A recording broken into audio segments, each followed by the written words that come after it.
Hi everyone, welcome to my channel Sairam. మనం మీషోలో wish list ఎలా రిమూవ్ చేయాలో చూద్దాం. ఫస్ట్ మీరు మీషో యాప్ ఓపెన్ చేయండి.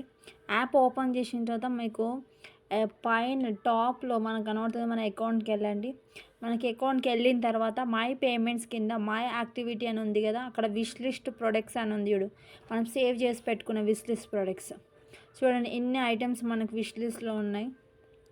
ఒకవేళ మనకి వద్దనుకున్నాం అనుకో, విష్ లిస్ట్లోకి వెళ్ళి తీయాలనుకుంటే, రిమూవ్ చేయాలనుకుంటే పైన లవ్ సింబల్ దాని మీద క్లిక్ చేయండి. క్లిక్ చేయగానే రిమూవ్ అయిపోతాయి. చూడండి ఎన్ని చేశాను, మొత్తం 5. శారీ ఒకటి, హ్యాంగింగ్ మెగన్ శారీ ఒకటి, ప్యాస్ట్రీ ఫౌండెంట్ ఒకటేమో కిచెన్ ర్యాప్, బటర్ పేపర్, మొత్తం 5 తీసాను. అగైన్ బ్యాక్ వెళ్ళండి. బ్యాక్ వెళ్ళిన తర్వాత మళ్ళీ అకౌంట్ సెక్షన్కి వెళ్ళి చెక్ చేసుకోండి. నేను చూపిస్తా చూడండి, ఉన్నాయా, నేను ఏమేమి తీసాను, ఉన్నాయా, ఏం లేవు. ఇట్లా మళ్ళీ ఇక్కడే కాదు, మళ్ళీ బ్యాక్ వెళ్ళండి, మళ్ళీ హోమ్ పేజ్కి వెళ్ళండి. ఇక్కడ మీకు పైన టాప్లో లవ్ సింబల్ కనబడుతుంది చూసారా, ఇక్కడ క్లిక్ చేయండి. క్లిక్ చేసిన తర్వాత మనకి ఏమన్నా విష్ లిస్ట్ ఏం లేవు. నా వీడియో మీకు నచ్చినట్టయితే లైక్ చేయండి, షేర్ చేయండి, సబ్స్క్రైబ్ చేయండి. Thank you.